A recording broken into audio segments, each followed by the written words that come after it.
Have you ever met your love while hanging upside down on your balcony railing? No?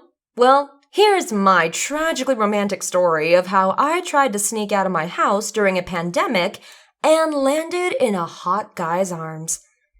Hey, before you proceed, first, subscribe to the channel. If you didn't, then mark my words, your boyfriend will run away with that sexy single mom next door. Peeking through the window, I was lost in many thoughts, wondering how to make my way out of the house. People are looking like zombies, anxious eyes, faces covered with masks, struggling to maintain a distance from everyone while spraying disinfectant all over their body. Oh God, what has the world turned into? I want to go out as well, but how? We've been locked inside our house for about a month now, since the outbreak of COVID-19. Though making a 100th failed attempt to convince my dad to let me go out, I still didn't give up. The balloon of my frustration for being stuck in this house was getting bigger every day. So one morning, I mustered up my courage and planned to sneak out just to take a small walk around the town. But I, being ill-fated, ended up swinging upside down over the railing of my balcony, which I tried to jump off. Darn! I cursed every cell in my body for making such a stupid plan.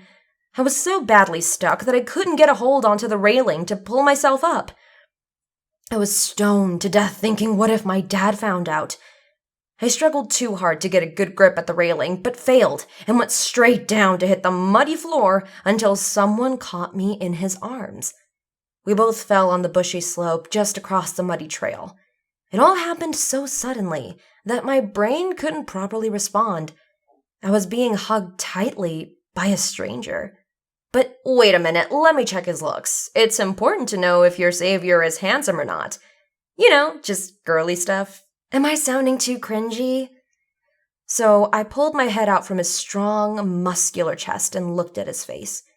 He was wearing a mask with his rough hair falling on his eyes. That auburn hair, greenish eyes, and the softest yet strongest grip of his arms around me were enough to make my heart skip a beat. After an awkward silence, we stood up and dusted off our clothes. Pointing his finger towards the railing, in a sarcastically funny tone, he asked, "Hi, I hope I didn't spoil your fun."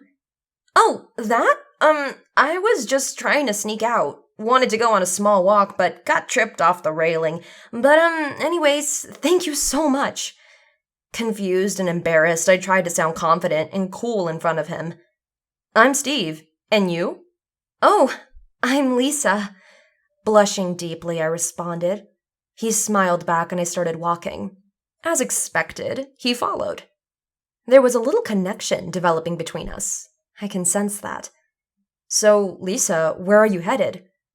"I didn't plan anything yet. Thought to just roam around in the streets and head back home before my dad wakes up." "Would you mind if I join you?" he asked with an adorably flattering smile on his face. I don't know what was in his aura that made me feel safe. Maintaining a distance, we walked in the streets talking and discussing the current pandemic situation. He told me about his dad being too strict just like mine, and how he always managed to sneak out. I told him about my daily struggles to stay sane in the little house. We laughed and talked a lot. Being with him made me feel alive and happy. I enjoyed every second of his company.